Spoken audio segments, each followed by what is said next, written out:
नमस्कार दोस्तों, स्वागत है आप लोग एक और न्यू फ्रेश वीडियो में। और आज की इस वीडियो पे हम लोग ये डिस्कस करेंगे कि अगर आपको कोई बाहर की कंट्री से बाइक को इंडिया में मंगाना है तो ये चीज़ आप लोग कैसे कर सकते हो। सिंस बहुत लोग मेरे से इंस्टाग्राम पे ये पूछते रहते हैं कि भाई मेरे को ये बाइक अच्छी लगती है, वो बाइक अच्छी लगती है, लेकिन ये हमारी कंट्री में मिल नहीं रही है, तो क्या मैं इसको बाहर से इम्पोर्ट कर सकता हूँ, और इम्पोर्ट कर भी सकता हूँ तो क्या उसका प्रोसीजर होगा, क्या क्या स्टेप्स को फॉलो करने पड़ेंगे और कितना खर्चा आएगा। सो बेसिकली आज की इस वीडियो पर हम लोग यही सब डिस्कस करने वाले हैं और मैं कोशिश करूंगा कि वीडियो को एकदम क्लिस्टर क्लियर रखा जाए ताकि आप लोगों को एक एक चीज़ सही से समझ में आए। फिर भी अगर कुछ डाउट है कि कौन सी बाइक खरीदे, कौन सी बाइक नहीं खरीदे, या फिर कोई बाइक में आपकी प्रॉब्लम आ रही है, तो ये सब क्वेश्चन आप मेरे से पूछ सकते हो मेरे इंस्टाग्राम पे फॉलो करके आप लोग अपनी सभी क्वेश्चंस को पूछ सकते हो। लिंक डिस्क्रिप्शन में दी गई है। और हाँ, ये वीडियो पसंद आता है तो चैनल को सब्सक्राइब करना मत भूलिएगा। अब हम लोग बिना देरी करते हुए चलिए इस वीडियो को शुरू करते हैं। तो देखा जाए तो दोस्तों, इंडियन टू व्हीलर मार्केट में आपको सभी वो बाइकें मिल जाती है जो कि लगभग आपको इंटरनेशनल कंट्रीज या फिर अब्रॉड में देखने को मिलती है। कुछ चुनिंदा बाइकें जो है जैसे कि सुपर बाइक्स हो गई या फिर 300 सीसी से ज़्यादा वाली बाइकें हो गई, उन्हीं बाइकों की कोई मॉडल जो है वो आपको इंडिया में नहीं देखने को मिलती है।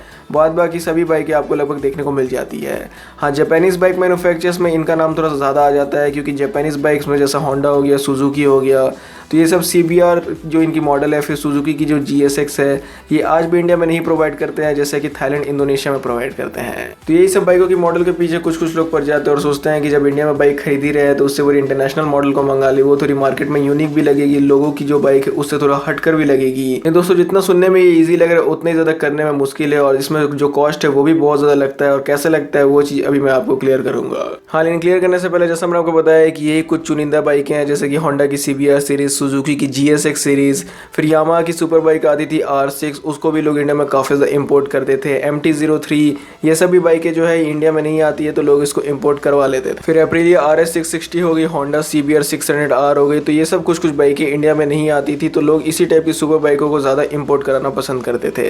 होंडा की CBR 150R 250R या फिर सुजुकी की GSX 150 250, हॉनेस्टली मैंने तो इन बाइकों को नहीं देखा है कि लोग इनको भी इंपोर्ट कराते हैं। और कुछ बंदे हैं जो पूरी पागल है इन बाइकों की सीरीज के पीछे, या होंडा फैन बॉय या सुजुकी फैन बॉय, तो उनका बात अलग है, लेकिन मैंने पर्सनली नहीं देखा है कि लोग इतनी छोटी सीसी की बाइकों को इंपोर्ट कराते हैं। तो यहाँ पे पहली ये बात आती है कि अगर आपको कोई बाइक पे दिल भी आ गया है तो उसको इंपोर्ट कैसे करवा सकते हो। तो पहले हम लोग ये बात करेंगे कि इंपोर्ट कैसे करवा सकते हो, फिर हम लोग कॉस्ट पे देखेंगे कि क्या कॉस्ट लगती है कि जब आप लोग कोई भी बाइक बाहर देशों से इंडिया में इंपोर्ट करते हो। तो दोस्तों, दो तीन रास्ते हैं जिसकी मदद से आप लोग बाइकों को इंपोर्ट कर सकते हो। जहाँ पे सबसे पहली चीज़ आती है, जैसा कि आप लोग एक नॉर्मल बाइक खरीदते हो, मतलब सीधा डीलरशिप विजिट करके। तो जी हाँ दोस्तों, जो नॉर्मल डीलरशिप है उसको भी आप लोग विजिट करके ये चीज़ कर सकते हो, लेकिन यहाँ पे चांसेस बहुत ज़्यादा कम रहते हैं कि वो जो पर्टिकुलर डीलरशिप है वो इस केस में मतलब ये वाली जो केस है इंपोर्ट केस में आपकी हेल्प करेगा। हाँ, मेट्रो सिटीज़ की जो डीलरशिप्स होती है उनका नेटवर्क काफ़ी ज़्यादा बड़ा रहता है। इंटरनेशनल मार्केट्स के भी डीलरशिप से उनका टाइप रहता है, मतलब एक तरह का पार्टनरशिप टाइप का रहता है कि अगर आपके पास कुछ मॉडल कम हो गई तो हम लोग यहाँ से भेज देंगे, वहाँ पे कोई मॉडल कम हो गई तो यहाँ से भेज देंगे। उस टाइप की डीलरशिप्स अगर आपके एरिया में ऑपरेट करती है या फिर मेट्रो सिटीज़ में बेसिकली वैसे ऑपरेट करती है, तो उन डीलरशिप से अगर आप लोग रिक्वेस्ट करो या फिर थोड़ी सी उनको ज़्यादा पैसों की लालच दोगे तो हो सकता है कि वो आपकी जो बाइक है उसको इंपोर्ट करवा दे और बदले में अपना जो कमीशन है उसको वो लोग चार्ज कर ले। लेकिन हाँ, जैसा मैंने आपको बताया कि हर डीलरशिप शोरूम में ये चीज़ पॉसिबल नहीं है। लगभग 90% ऑफ डीलरशिप्स इंडिया में ये चीज़ आपको नहीं करके देगी, क्योंकि उनके पास जो लाइसेंस होता है बाइक बेचने का वो सिर्फ इंडियन टेरिटरी तक ही सीमित रहता है। वो लोग डायरेक्ट कंपनी से बाइक खरीदते हैं और आपको उठा के बेच देते हैं। लेकिन जो बड़े बड़े डीलरशिप्स है जो कि कम्यूटर बाइक्स के साथ साथ सुपर बाइकें भी बेचते हैं, जैसे कि आपको पता है कि होंडा की डीलरशिप्स कम्यूटर बाइकें भी बेचती है, सुपर बाइकें भी बेचती है, तो इस टाइप की डीलरशिप्स आपकी मदद कर सकती है। तो दोस्तों, ये तो हो गया पहला तरीका जिससे कि आप लोग बाइक इंपोर्ट करवा सकते हो। दूसरे, अगर आपके पास बहुत ज़्यादा पैसे हैं तो वो पर्टिकुलर कंट्री को आप लोग विजिट कर सकते हो, जैसे कि मलेशिया, इंडोनेशिया, थाईलैंड, कोई भी कंट्री को विजिट कर सकते हो। वहाँ पे जो आपको मॉडल पसंद है वहाँ की डीलरशिप से डायरेक्ट खरीद कर फिर उन्हीं को रिक्वेस्ट करके आप लोग वो जो बाइक है उसको इंडिया में इंपोर्ट करवा सकते हो। हाँ, यहाँ पे ये है कि बाइक खरीदने का जो चार्ज है वो तो वो डीलरशिप ले गए, लेकिन जो ट्रांसपोर्टेशन चार्ज है, जो इंपोर्ट ड्यूटीज है, वो सब भी वो चार्ज इंक्लूड करेगा, क्योंकि वो अपने घर से वो सब चीज़ नहीं देगा। तो ये दूसरा तरीका था जिसके वजह से आप लोग बाइकों को इंपोर्ट कर सकते हो। और मैं आपको बता दूं कि ये सबसे बेस्ट तरीका है और लगभग 90% से ज़्यादा लोग इसी तरीके से इंडिया में कोई भी बाइक को इंपोर्ट करते हैं। पहले वो लोग जाते हैं कोई भी कंट्री, मतलब जहाँ पे उनकी मन पसंदीदा बाइक सेल हो रही है, सो लोग बाइक की फिजिकली इंस्पेक्शन करके आते हैं, क्वालिटी चेक करके आते हैं कि वो जो बाइक है उसमें कुछ गड़बड़ उड़बड़ तो नहीं है, और हो सकता है तो टेस्ट राइड भी लेके आते हैं। लेकिन बेसिकली जो इंटरनेशनल कंट्रीज होती है वो अपनी जो बाइकें होती है या कारें होती है इंडियन ड्राइविंग लाइसेंस पर टेस्ट राइड नहीं ऑफर करती है। उन सब कंट्रीज में अगर आपको जाके बाइक कारों की टेस्ट राइड लेनी है तो उन्हीं कंट्री का लाइसेंस आपके पास होना चाहिए। तो बट स्टिल जैसा मैंने आपको बताया कि ये सबसे कॉमन तरीका है और जनरली सबसे ज्यादा लोग इसी तरीके को यूज करते हैं अगर उनको कोई भी बाइक या कार। सो बट स्टिल ये सबसे कॉमन तरीका है और ये जनरली भी यही तरीके को लोग यूज करते हैं अगर उनको कोई भी बाइक या फिर कार इंपोर्ट करनी है दूसरे कंट्री से इंडिया में। तो पहली चीज मैंने आपको बता दी, दूसरी चीज बता दी, तीसरा तरीका ये है कि अगर आपका कोई भी दोस्त रहता है वो कंट्री में जहाँ पे आपकी मनपसंद बाइक या कार सेल हो रही है तो उसको भी आप लोग रिक्वेस्ट कर सकते हो कि भाई यहाँ पे मैं तुमको पैसे भेज दे रहा हूँ तुम्हारे अकाउंट में, ये जो बाइक कार है मेरे लिए तुम खरीद दो और इसको डिलीवर कर दो,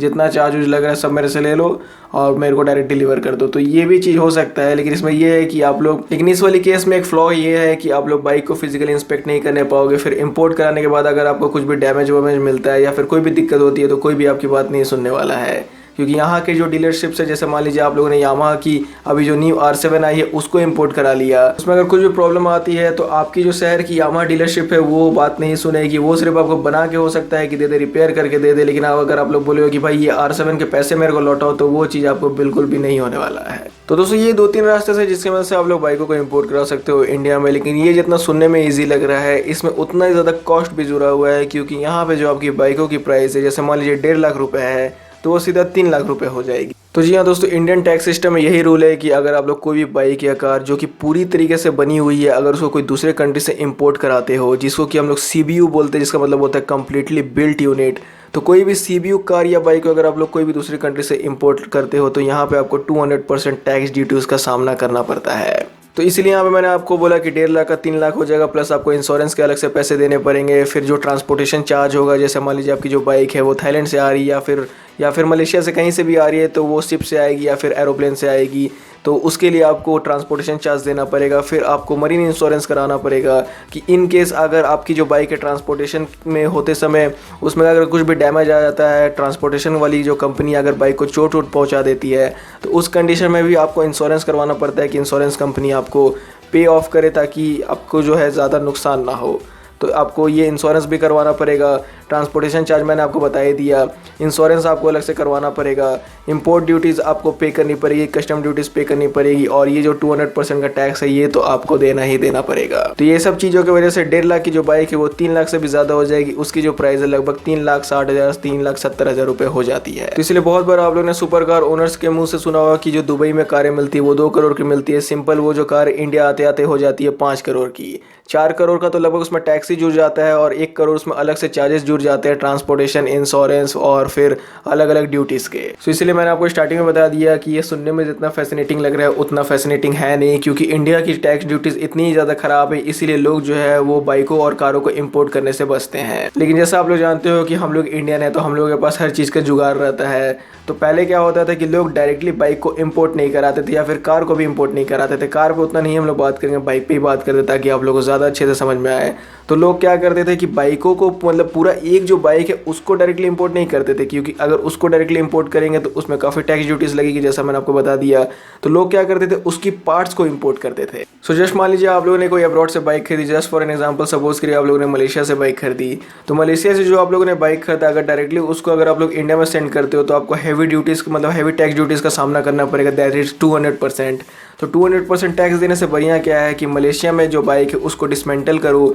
डिसमेंटल का मतलब है कि उसकी जो कुछ पार्ट है उसको थाईलैंड भेज दो, कुछ जो पार्ट है उसको इंडोनेशिया भेज दो।